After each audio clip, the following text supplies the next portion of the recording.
All right, let's dive right in. Today we're looking at a pretty radical idea. What if a single state of mind, basically an addiction to yourself, is a pattern that scales up from our own ego to the very laws of the universe?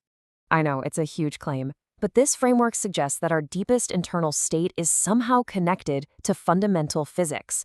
And the key, the entire argument, hinges on the precise meaning of just one single word. So let's build this from the ground up. The source material we're looking at argues that the term Jinn isn't about a species at all. Instead, it's a specific state of mind, a state of consciousness, that's defined with incredible precision in just one verse. What's so fascinating here are these two terms. First, you have sakratihim. Now, this isn't about being drunk on wine. It's an existential intoxication. You're drunk on yourself.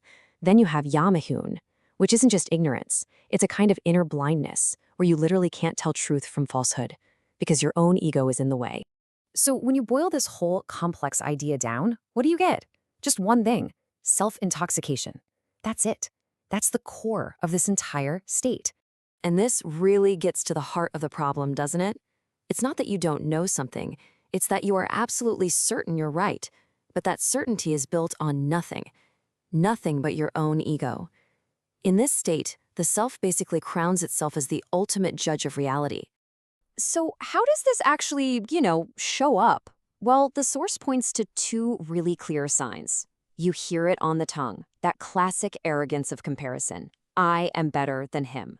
And you can feel it in the mind, this absolute conviction, an inner voice that just says, I know, I am right. And this leads to a really critical point. You can't pour water into a cup that's already full. According to this framework, an ego that's completely saturated with itself has literally no room for guidance. The warning, the message, it just can't get in. Okay, so now that we've defined this internal state, let's see how the source claims this exact same pattern echoes through some classic historical archetypes. So here we see that same pattern of self-intoxication playing out just on different scales. It starts with the primordial pride of Iblis, this refusal based on his sense of self.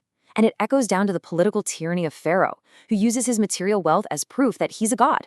Different characters, different stages, but it's the same fundamental error at the core. Okay, now this is where the framework takes a massive leap. It argues that this isn't just a psychological thing or a historical pattern. No, it's presented as a physical law of the entire universe, a fundamental engine that drives collapse and renewal. This is what the source calls the eternal Mobius law, and it's basically the engine of reality. It's a constant three-step process. First, there's life, which is a state of pure potential. Then comes the cut, a kind of forced reset or a collapse. And finally, reemergence, where the whole system comes back, but it's been changed. And here's the key. It's not a simple circle. A Mobius loop has that famous twist in it. This means each collapse doesn't just restart the beginning. It feeds a new beginning that's been fundamentally inverted, flipped, purified. And that reveals the whole purpose of the cut, or the collapse. Its job is to shatter the rock. But we're not talking about a literal stone here. The rock is that hardened, fixed, unquestioned certainty of the self that defines the Jinn state. So how does this one single law show up across different domains? Well, the source makes a really bold claim, connecting three things you would probably never think to put together. I mean, just look at the scale of this comparison. The argument is that these three incredibly different systems are all running on the same logic. The physical helical twisting of our own heart muscle, the cosmic cycle of universal expansion and collapse, and the core narrative of revelation are all said to operate on this exact same Mobius principle. Life, a cleansing collapse, and then a purified return. This totally reframes the idea of divine intervention. In this model, it's not about punishment for punishment's sake. It's about purification at the deepest level imaginable. It's about cutting the root of a corrupt, self-addicted pattern so it can't keep repeating itself over and over. And this brings our entire cosmic journey right back down to a single personal choice.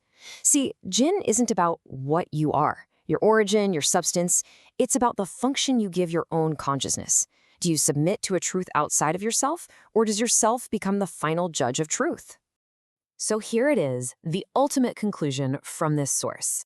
The target of what gets called destruction isn't the people themselves. It's the pattern of arrogance, the addiction to self. The entire goal is to purify the system by stopping that broken pattern from repeating. And that leaves us with one final, pretty provocative thought, turning this entire explanation right back to you. If these aren't just ancient stories, but living, breathing patterns, then what pattern is replaying inside of you right now?